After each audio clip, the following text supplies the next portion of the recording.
Assalamualaikum warahmatullahi wabarakatuh. Kembali lagi bersama saya Rudi Masnyadi SME dalam mata kuliah Ekonomi Kemiskinan. Dan tidak terasa kita sudah menyampai pada pertemuan yang kelima. Pada pertemuan yang kelima ini kita akan mengupas suatu tema yang cukup menarik, yaitu transformasi struktural dan dampaknya terhadap kemiskinan. Pada pertemuan ini, kita akan berfokus pada bagaimana melihat transformasi ekonomi yang dialami suatu negara dan apa implikasinya terhadap tingkat kemiskinan di negara itu. Nah, namun pada tahap awal ini, saya ingin menjelaskan terlebih dahulu apa sih struktur perekonomian itu.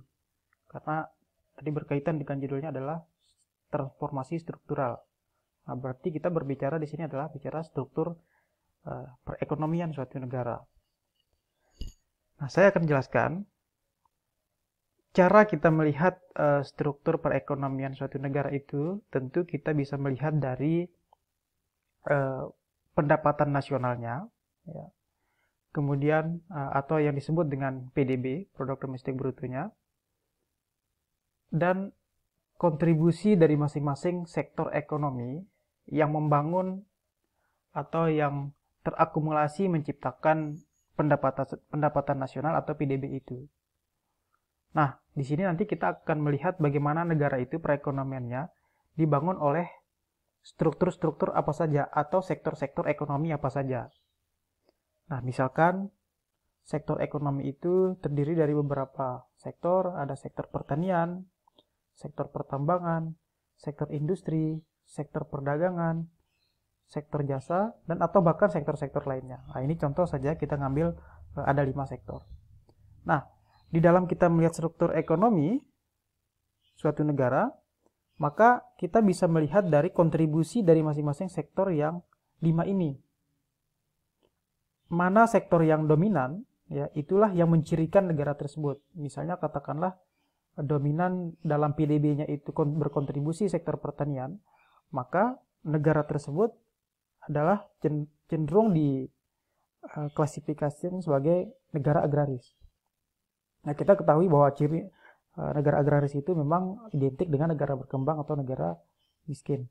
Nah, kalau misalnya kontribusi sektor industri misalnya lebih besar, ya, daripada sektor lain, artinya industrinya bergerak, kemudian memberikan nilai tambah, memberikan PDB yang tinggi terhadap pendapatan nasional, maka negara tersebut bisa dikatakan sebagai negara industri.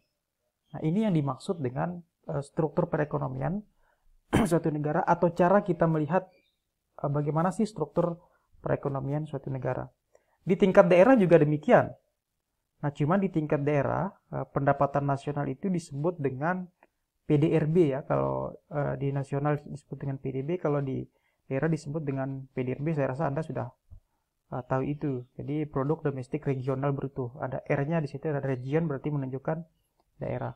Nah, inilah sekilas tentang cara kita melihat struktur perekonomian suatu negara. Nah, sebelum melangkah lebih jauh tentang bagaimana sih transformasi struktural itu, nah tentu tidak terlepas dari perkembangan teori pembangunan yang sudah terjadi, ya. Saya rasa ini sudah Anda dapatkan di mata kuliah ekonomi pembangunan, ya, di semester 3 atau 5. Kita melihat bahwa teori pembangunan itu, ya, secara historis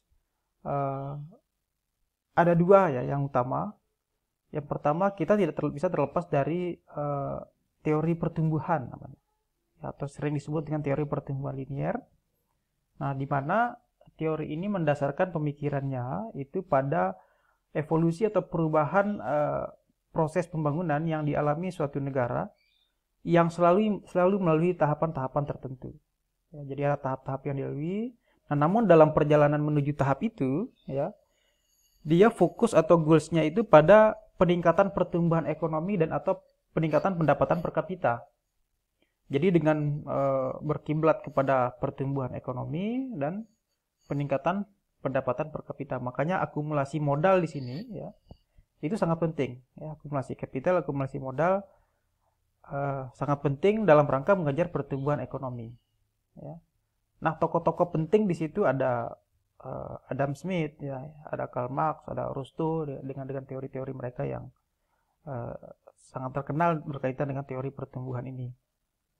Nah, ini yang pertama. Nah, kemudian yang kedua, seiring berjalan waktu, ya, ada namanya teori perubahan struktural. Nah, kalau di teori pertumbuhan tadi dia menekankan pada pertumbuhan ekonomi, ya, dia nggak peduli dihasilkan dari sektor manapun. Nah, dalam teori perubahan struktural ini, dia lebih menitik beratkan pada pembahasan pada mekanisme transformasi ekonomi yang dialami negara berkembang, ya, yang lebih bersifat pertanian subsisten, ya, menuju ke sektor perekonomian lebih modern dan didominasi oleh sektor industri dan jasa.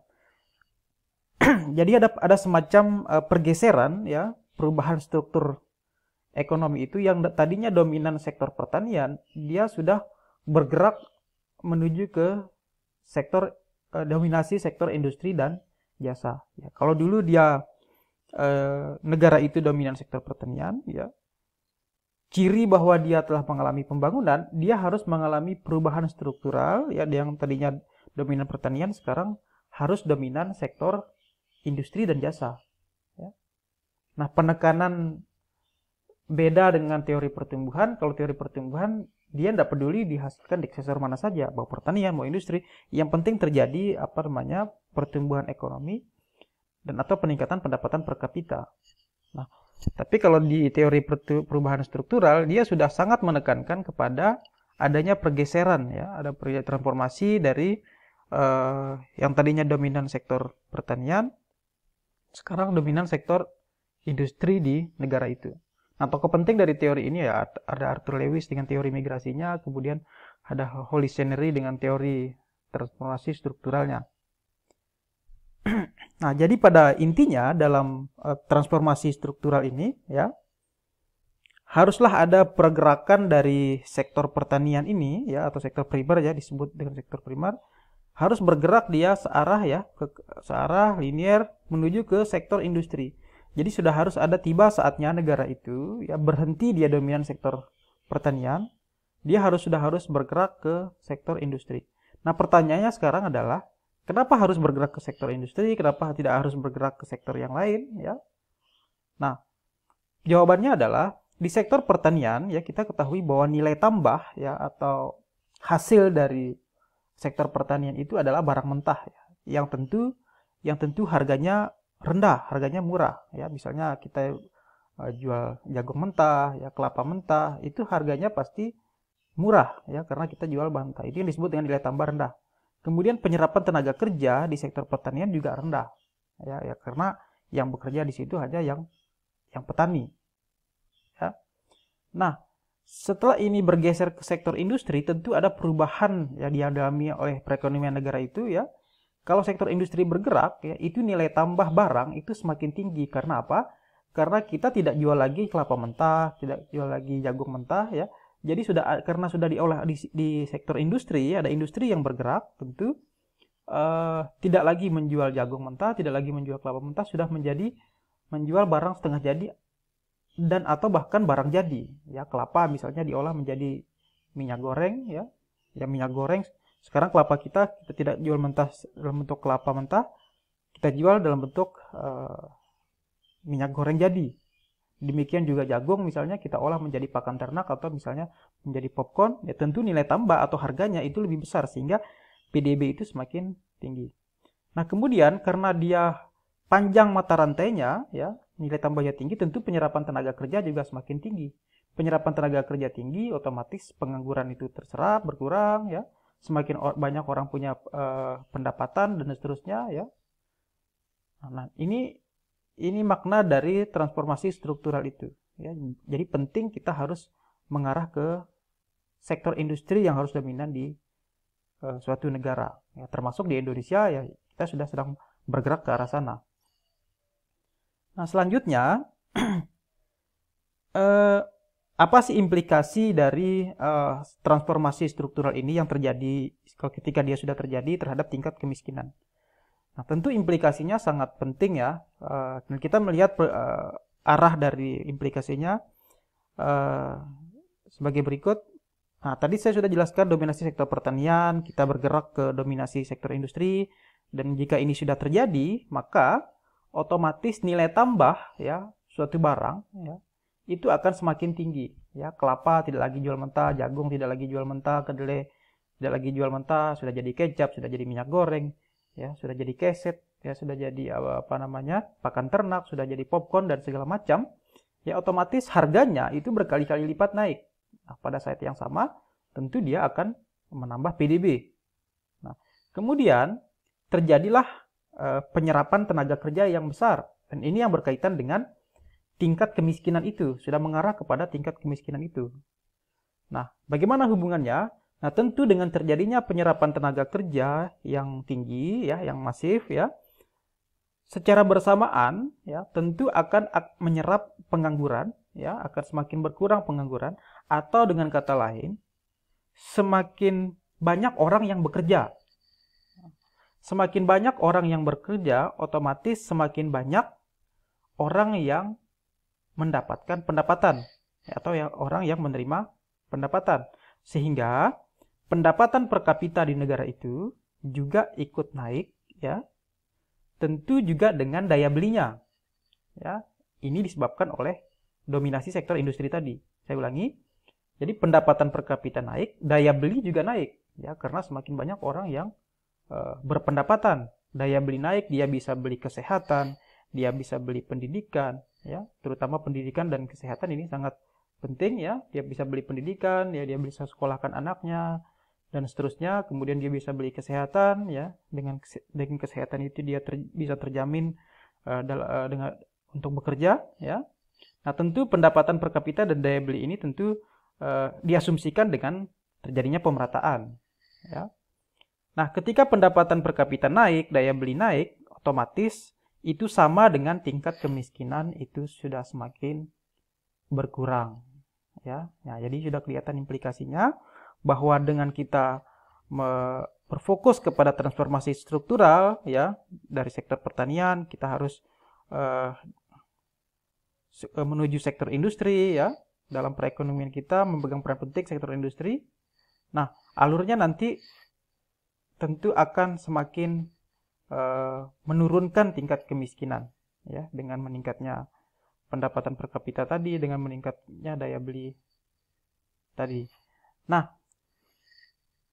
endingnya adalah, ya, pendapatan nasional tentu juga secara agregat akan meningkat, ya, karena industri bergerak, ya, pabrik semakin banyak, kemudian barang mentah kita sudah termanfaatkan, ya, diolah di dalam negeri, ya. Investasi sudah semakin besar, ya, dan segala macam, ya. Masyarakat punya pendapatan, akhirnya mereka bisa berkonsumsi, ya. Kemudian mereka bisa berproduksi. Nah, secara agregat dia akan bermuara kepada peningkatan pendapatan nasional, ya, atau peningkatan PDB ini.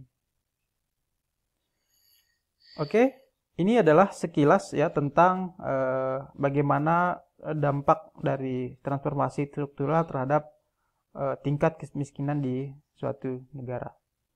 Baik, untuk pertemuan kali ini, ya, saya rasa cukup, ya, karena durasi waktu kita terbatas. Nanti untuk tugas kelas ini, ya, saya akan posting di grup WhatsApp kita. Demikian, ya, lebih kurang mohon maaf. Wassalamualaikum warahmatullahi wabarakatuh.